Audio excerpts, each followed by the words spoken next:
Assalamualaikum warahmatullahi wabarakatuh. Kali ini kita masuk pembelajaran Bahasa Indonesia tema 5 Pahlawanku. Subtema 1 yaitu Perjuangan Para Pahlawan. KD-nya 3.7 menggali pengetahuan baru yang terdapat pada teks non-fiksi. Indikatornya menyebutkan informasi yang diketahui tentang salah satu pahlawan nasional Indonesia menggunakan peta pikiran. Menjelaskan informasi dari teks yang dibaca.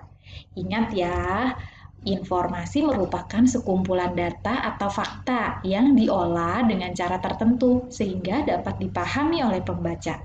Ingat, dapat diolah dengan cara tertentu untuk bisa dengan mudah dipahami oleh pembaca.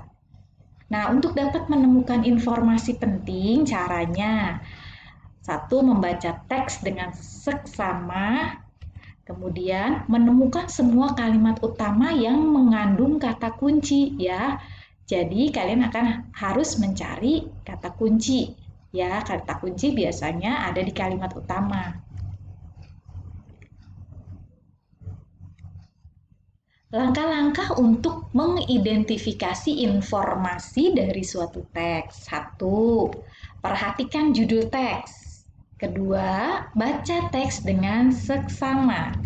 Ketiga, menemukan atau temukan semua kata kunci dalam tiap paragraf. Ya, jadi kalian tiap paragrafnya harus bisa menemukan kata kuncinya. Yang keempat, pahami kalimat utama yang mengandung kata kunci tersebut. Kelima, semua kalimat utama itu merupakan informasi penting teks tersebut. Setelah kalian menemukan kalimat utama, artinya itu merupakan informasi utama, informasi pokok dari teks tersebut. Mempresentasikan informasi dalam bentuk peta pikiran. Oke, kalian pasti masih ingat ya membuat peta pikiran. Kita sudah pernah membuatnya dalam pembelajaran yang lalu. Nah, agar lebih mudah mengingat, kita dapat menyajikan informasi penting sebuah teks dalam bentuk peta pikiran. Ya, dari sebuah teks kalian bisa membuat lebih ringkas menjadi sebuah peta pikiran agar mudah diingat tentunya. Peta pikiran merupakan suatu cara untuk menyajikan konsep, ide, atau informasi lainnya dalam bentuk diagram. Pada peta pikiran, topik utama teks biasanya dihubungkan dengan informasi lain yang ditulis dalam bentuk kata kunci atau gambar. Nah, ini adalah contoh peta pikiran ya. Tentu kalian masih ingat ya. Yang di tengah ini adalah topik yang dibahas. Kemudian cabang-cabang ini adalah biasanya diambil dari kalimat utama. Ya, kalimat utama itu merupakan kata kuncinya.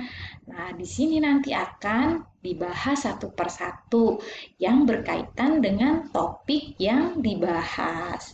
Ingat, untuk membuat peta pikiran, kalian harus membaca dengan seksama, dengan teliti, dan kemudian mencari kalimat utama ya.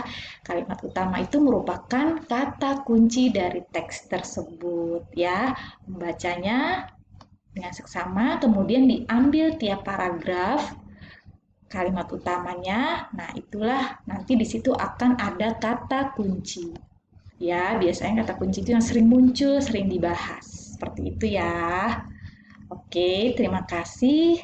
Sekian dulu penjelasan kali ini. Wassalamualaikum warahmatullahi wabarakatuh.